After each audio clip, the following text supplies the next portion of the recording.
ऐसा हिंदू होगा जो भगवती गंगा जी की महिमा से परिचित ना हो। गंगा जी पतित पावनी आज भी भारतवर्ष के कोने कोने से सभी हिंदू, चाहे वे ब्राह्मण हो अथवा अंत्यज, गंगा स्नान के लिए बड़ी श्रद्धा पूर्वक आते हैं और स्नान करके अपने को कृतकृत्य समझते हैं। गंगा की यह महिमा शास्त्रों से सिद्ध है। श्रीमद् भागवत में लिखा है,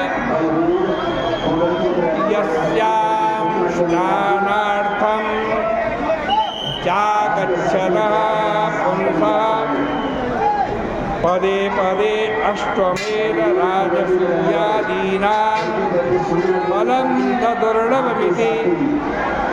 अर्थात गंगा में स्नान करने के लिए आने वाले पुरुष के पैर पैर पर अर्थात कदम कदम पर अश्वमेध, राजसूय आदि यज्ञों का फल दुर्लभ नहीं रहता। अन्य पुराण, महाभारत, रामायण आदि में भी गंगा का महात्म्य भरा पड़ा है, जिसे यहाँ कहना असंभव है। आधुनिक विद्वानों ने भी गंगा जल के महत्व को स्वीकार किया है। गंगा दशहरे के इस पर्व का समय विज्ञान क्या है? देखो, ये ग्रीष्म ऋतु चल रही है, ज्येष्ठ का महीना है, शुक्ल पक्ष है। वैसे तो सामान्य बुद्धि से भी ग्रीष्म ऋतु और उसमें भी प्रचंड उष्णता से युक्त ज्येष्ठ मास शीतल जल में साधारण स्नान के लिए स्वभावतः उपयुक्त ही है। फिर गंगा जल में स्नान का तो कहना ही क्या, किंतु गंगा जल वस्तुतः वास्तविक रूप में ग्रीष्म ऋतु में ही प्राप्त होता है, क्योंकि ठेठ गंगोत्री से पिघले हुए हिम का जल इस ऋतु में ही आता है। अन्य ऋतुओं में तो वह पिघल करके गंगा जी में यावन मात्र जल में मिल सके, यह संभावना ही कम है। ग्रीष्म ऋतु के प्रथम पाद के अंत तक वह जल सर्वत्र व्याप्त हो जाता है।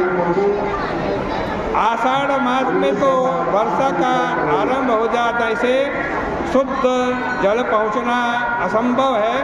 इसलिए ज्येष्ठ मास का अभिवर्धमान चंद्रमा से युक्त शुक्ल पक्ष ही इसका उपपन्न समय है,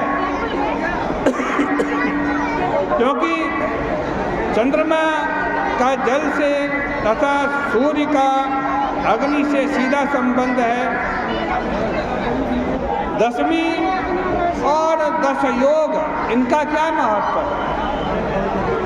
कहा जा सकता है कि यदि अभी वर्तमान चंद्र का ही जल उसकी पवित्रता के संबंध में है, तो पूर्ण चंद्रावली पूर्णिमा इसके लिए उपयुक्त तिथि होनी चाहिए, दशमी नहीं।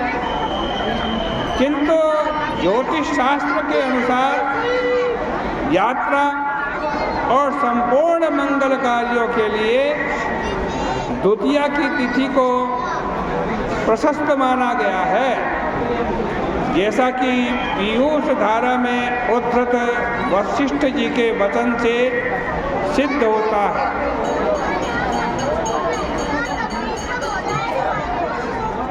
क्या कहते हैं वशिष्ठ जी? सभी सभाओं में एक वर्ष जो हिंदू भविष्य में देखा गया है, सप्तांग चिन्ना निरपस्य वास्तु व्रत प्रतिष्ठा खिल मंगलानि यात्रा विवाह खिल भूषणाद्यम कार्यं द्वितीया दिवसे सदैव। यही बात तृतीया पंचमी तथा सप्तमी तिथि में भी है और द्वितीया तृतीया पंचमी और सप्तमी इन शुभ तिथियों में जो जो काम किए जाते हैं वे सब काम सिद्ध कब होते हैं? दशमी की तिथि में वो सब काम सिद्ध होते हैं। जैसा कि उन्होंने लिखा है कि द्वितीयायाम तृतीयायाम पंचम्याम सप्तमी तिथौ उक्तानि यानि सिद्ध्यन्ति दशम्याम तानि सर्वदा। यह बात पूर्णिमा में नहीं है, अतः तीर्थों में सर्वप्रथम भगवती गंगा की यात्रा इसी दिन होनी चाहिए। पहले कहे गए 10 योगों में से मास, पक्ष और तिथि का विज्ञान तो आप जानते ही हैं, उनको कहा है। बुधवार और हस्त नक्षत्र का योग होने से आनंद योग होता है, जो नाम के अनुसार फलदायक है। अतः 4 योगों की आनंद प्रदत्ता सिद्ध है। हस्त नक्षत्र स्नान के लिए शुभ है।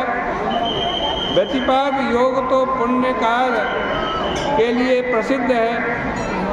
वृक्क का सूर्य द्वादश राशियों में सबसे तीव्र होता है, क्योंकि मेष राशि तक तो बसंत ऋतु और मिथुन राशि के सूर्य में प्राय वर्षा आरंभ हो जाती है।